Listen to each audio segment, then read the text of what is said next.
Hi, Inkster. My name is Gwendolyn Riley, and welcome to Rumors versus the Truth. We are here to address all the rumors that you have heard over the past several months concerning the election for mayor. Let's get at it. Rumor number one.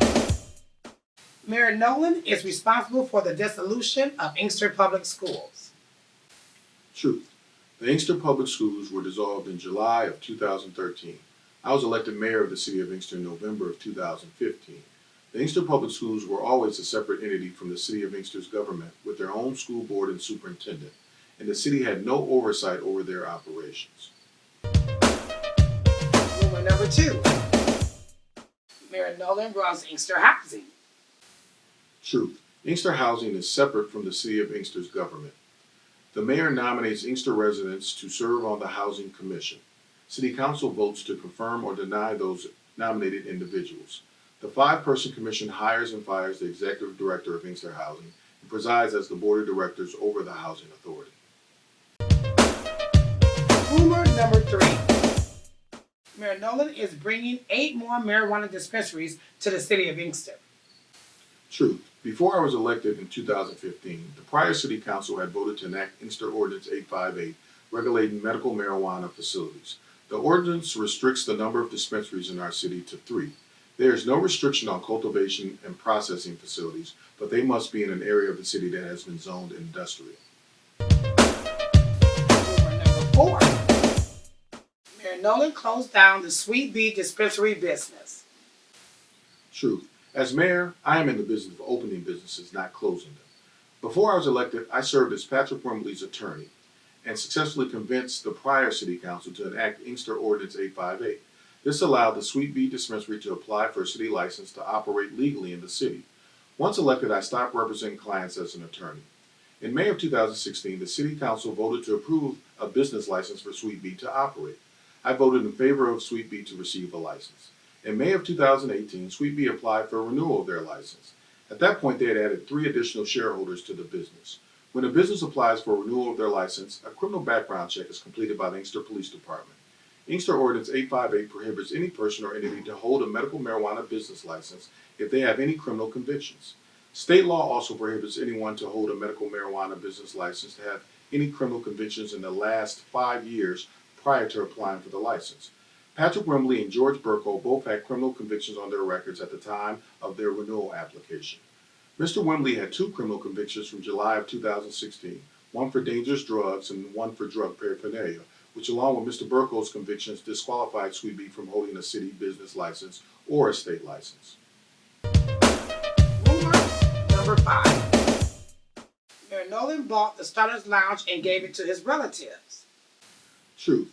I did not buy the Stardust Lounge. The Stardust Lounge business is owned by my friend Dorsey Williams and has been owned by him and his wife since 1973. The building the Stardust Lounge is in is owned by a company which leases the building to the owner of the Stardust Lounge. Rumor number 6. Mayor Nolan owns 315 North and the Flower Bowl Medical Marijuana Dispensary. Truth. Prior to being elected as mayor, I represented both 315 North and the Flower Bowl dispensaries as their attorney. I have never owned an interest in either business. Public officials are prohibited from owning an interest in medical marijuana facilities by state law. Every person with an ownership interest in a medical marijuana facility must disclose to the city of Inkster per our ordinance and disclose to the state of Michigan. All documents are considered public records and can be viewed by anyone under the Freedom of Information Act. Number 7. Mayor Nolan is taking all of the foreclosed homes and giving them to his friends. Truth. The city started the Inkster Neighborhood Stabilization Program in 2016. We claim foreclosed homes from the Wayne County's Treasurer's Office and sell them to our vendors who pay the 3 years of back taxes, renovate the homes, and put them on the market to sell. We have renovated over 200 homes in the first 2 years of the program. 4 of the 11 city vendors are people who live in or grew up in the city of Inkster. I only knew 2 of the vendors prior to the program's creation. Houses are divided up equally based on each vendor's capacity to successfully complete the renovations. Number 8. Mayor Nolan won't let the old Safari skating rink open. Truth. Any business that is closed for more than 2 years, has to go through the site plan review process required by the City of Inkster's Planning Department when they want to reopen. This includes architectural drawings of the building. Once they are approved by the Inkster Planning Commission, the matter is sent to the City Council for approval. The owner of the skating rink turned in drawings of his building in April of 2018. The city planner reviewed them and requested that he make 4 revisions required by the department before operation of the business could be approved.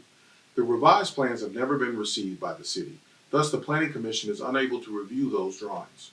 The city is still waiting on the revised drawings from the owner of the business so the process can be completed and the rink can be opened. Rumor number 9. Mayor Nolan tried to strong arm the owners of Sweet Bee Dispensary in the summer of 2018 for 3% of their business. Truth. Sweet Bee lost his business license on May 8, 2018 because 2 of the owners had criminal convictions on their records, which is prohibited by Inkster Ordinance 858 and state law. The owners of Sweet Bee reached out to me after they lost their license and asked what they could do to get it back. They were told that due to the convictions, they could not get their license back, and that they should consider selling the business to someone who would qualify for a city license. There were 11 meetings between the owners of Sweet Bee and a third party trying to orchestrate a sale of their business so the prior owners of Sweet Bee could stay involved with the business as consultants. The audio of all 11 meetings were recorded. I was not a part of any of those meetings. No one at the meeting was speaking on behalf of the mayor or the city of Inkster. This would have been a private sale of a business not involving the city of Inkster, and nothing came from those meetings.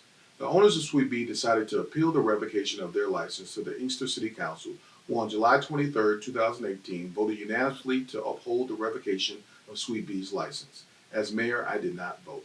Look at all these rumors surrounding us every day. Remember, this is Gwen Riley. Don't be so to dream while you won't. I can't go no place without somebody pointing a finger. I can't show my